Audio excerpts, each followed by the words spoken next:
Hey guys, it's Nicole here from Bake du Jour, and today we are gonna go over how to make chocolate Italian method macarons. On my channel, I previously posted how to make French method chocolate macarons, but I have not yet shown you how to do Italian method using cocoa powder. So let's get into how to make Italian method macarons using cocoa powder to make these beautiful, delicious, brownie-like macarons. So let's take a look at the ingredients we'll be using. So just like a previous tutorial I've posted for Italian method macarons, we are going to be using almond flour, confectioner sugar, 2 different additions of egg whites, water, and granulated sugar, and then we're going to be adding in our cocoa powder. And that's what a lot of people struggle with. Which cocoa powder do we use? Well, today I used the Hershey's Special Dark Chocolate, and this is Dutch processed. But you can also use Hershey's cocoa powder, just the normal stuff. Or if you look back to my French method, I use Calibo and black cocoa powder for extra color. There's so many different cocoa powders that will work. What you want to steer away from is the extra fatty cocoa powders. So don't get something that says high fat content in it. That's what you want to steer away from. Fat is going to kill our meringue faster. Pretty simple. Makes sense, right? Just like you want to stay away from oil-based colorants in your meringue or adding oil flavored into your meringue. Those are all going to kill our meringue and make it really hard to macaronage and put all of our dries in without it just becoming super runny and deflated. For the ingredients, it's pretty simple. You're gonna take out equal amounts of almond flour and confectioner sugar and then replace what you've taken out with cocoa powder. So for mine, I did 154 grams of almond flour, 154 grams of confectioner sugar, 20 grams of cocoa powder, 60 grams of egg whites, and then another 60 grams of egg whites. And for our water sugar syrup, we're doing 38 grams of water and 164 grams of granulated sugar. Once you have all of your ingredients prepared, let's make our paste for our Italian method macarons. Sift your dries, your confectioner sugar, your almond flour, and your cocoa powder. Mix them till well combined with a whisk, and then we're going to add in our egg whites. This is 1 addition of our egg whites, 60 grams. Goes right into our dries, and just get a nice strong spatula to mix this together till it forms a paste. Once you have your paste, you could add a colorant to this if you wanted anything darker than your natural cocoa powder look. You could also add that to your meringue later as well. Set your paste aside and let's start with our sugar syrup. We're going to have 38 grams of water and that 164 grams of granulated sugar in our pot. And we're going to heat this on low in the beginning just to get some sugar crystals dissolved. You can use a fork to make sure nothing is stuck on the bottom of your pan. Once you see any type of boiling of your sugar syrup, do not stir anymore or your pot will crystallize. You don't want a grainy meringue. So just make sure you heat on low first, get some of those crystals dissolved, and then we can turn up our heat to a medium high to allow our sugar syrup to get to about 118, 119 Celsius or 244, 246 Fahrenheit. Once your sugar syrup starts to boil a little bit, I like to start my KitchenAid on medium and get those egg whites nice and frothy. We don't want any yellow of the egg whites left when we're gonna pour our sugar syrup over our eggs. If your sugar syrup's going really fast, then turn your meringue up higher to about an 8. We want to get really nice white voluminous egg whites before we add that sugar syrup. So as you see here, my sugar syrup is starting to come to a boil. It's gaining temperature. So I'm starting my egg whites to get them nice and frothy. Just leave your paste as is. You could, once you get more comfortable with this whole thing, mix your paste at this point, but we're just taking it one step at a time for this tutorial. Once our sugar syrup reaches that 118, 119 Celsius, don't freak out. I want you to move your thermometer around the entire pot. Make sure the entire sugar syrup is at 118 or 119 Celsius. You don't want to just temp one side of your pot because we all have different burners and they can definitely heat things up unevenly. So make sure your whole sugar syrup is around that 118, 244 Fahrenheit. Then turn off your burner, move to your egg whites, and make sure they're nice and white and have some volume. Turn those egg whites all the way up if they're not ready yet, and let your sugar syrup sit for a couple seconds to try to get your egg whites to that point. You're gonna have a weak meringue if your egg whites are still yellowish and just foamy. You want volume and white. So here my egg whites are ready. My sugar syrup is ready and my paste is waiting for us once our meringue is done. So let's focus on the meringue. You want to turn up your mixer all the way to high and start pouring in your sugar syrup. I like to run mine down the side. If you end up streaming your sugar syrup too close to the whisk, it will whip your sugar syrup around and it actually can solidify on the sides of your bowl.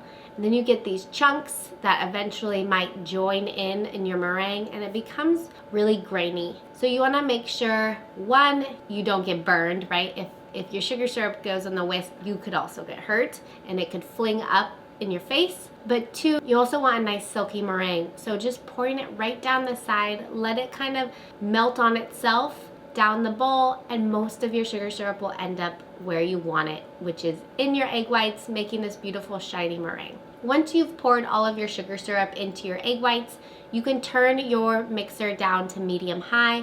On my KitchenAid, I do it to an 8, and I just let it whip till it is cooled to about 40 Celsius. In my experience, it takes about 3 minutes for this to happen. So I'll set a timer for 3 minutes. Once I'm done streaming in my sugar syrup, I'll temp it after that with a thermometer or a point and shoot. Thermometers are great.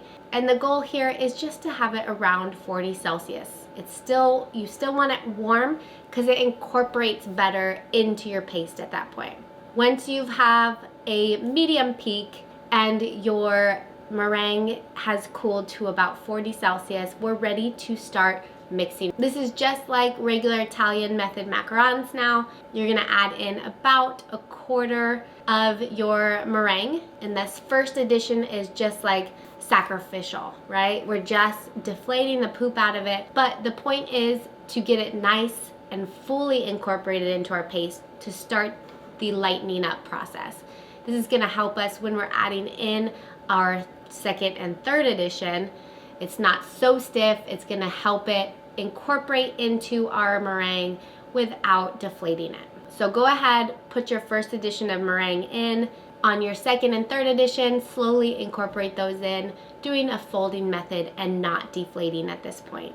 Once you have all your meringue in to your paste, it's starting to lighten up. You can see streaks of the white meringue with your paste color. You just want to make sure that is nice and homogeneous. You want the color to be one before you start to deflate. Having that color be nice and fully brown all over and not see streaks of white meringue is going to show you that you have mixed your macaron batter thoroughly and evenly. Once you're at that stage, then you can start deflating your batter.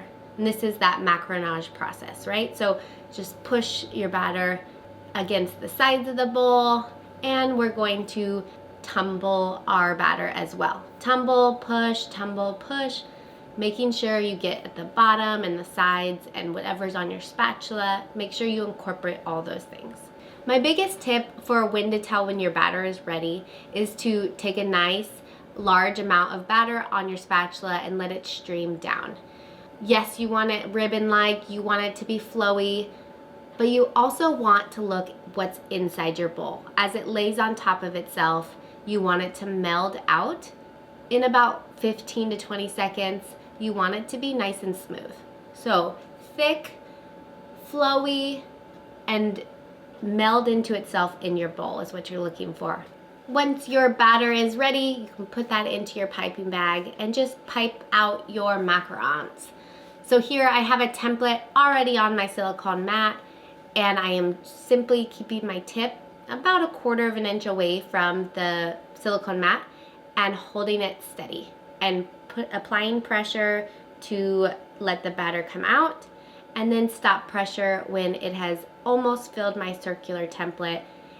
A little flick of the wrist to cut the batter and move on to your next one. You don't want to move your piping tip around in a circle, even though you might want to make that circle yourself. The batter actually does an amazing job just spreading out itself into a circle from your circular piping tip. Once you've piped all of your macarons, then I'm going to put these directly into my convection oven. I have a small convection toaster, and these will bake at preheated oven 300. I drop to 275 when it goes in, and they bake for 13 minutes. In my larger oven, my electric standard conventional oven, I bake at 280, but I preheat at 300 again, and I'm just trying to keep my internal temperature at 300. Internal thermometers are key so that you know what's happening in your oven, and then you can adjust your oven temp however you need.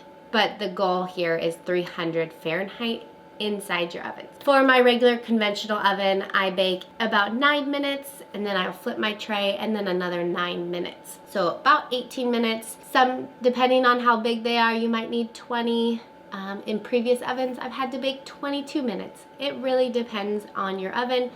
But the key here is if you can press down a little bit on your shell and it stays solid, it's good to go. If you see moisture in the feet still, or if the top of the shell is really movable, then add 1 to 2 more minutes on the clock and see from there. Once your macaron shells are done baking, take them out of your oven, let them cool completely. Once they're completely cooled, go ahead and peel off your macaron from the mat and pair them together and get ready to fill. Here I'm using my dark chocolate ganache recipe, and you can find it in my top 5 fillings video linked above.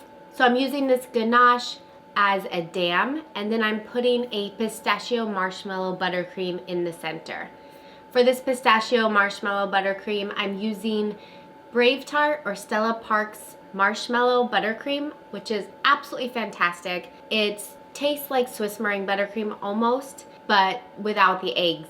So it's cottage food approved. You use gelatin in it, so if you have vegan or vegetarian friends, it might not be the best option, but it is so tasty, and it's a great option if you can't use egg white based buttercreams in your products. So I'm using the Stella Parks marshmallow buttercream base, and I had made my own pistachio paste recipe. You can find that in my pistachio macaron video. I'm just doing 20% of the total weight of my buttercream. So this was about 220 grams of buttercream, and I added 44 grams of my homemade pistachio paste.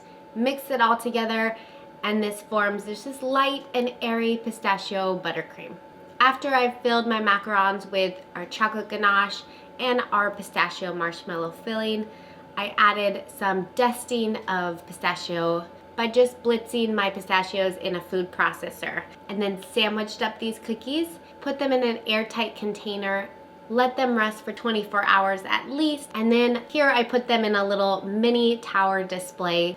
If you choose to, you can even dip these into more chocolate and dust with more crumbled pistachios. It's really up to you. I find that this is an extra step that looks gorgeous, but may not be worth the production if you're making a ton for business or whatnot. And look at the insides here after the maturation. A nice eggshell-like exterior with a very nice soft chew in the middle. I hope you guys try these, and I hope it helps when you make your chocolate Italian method macarons in the future. Thanks so much for watching, you guys. Have a good rest of your week.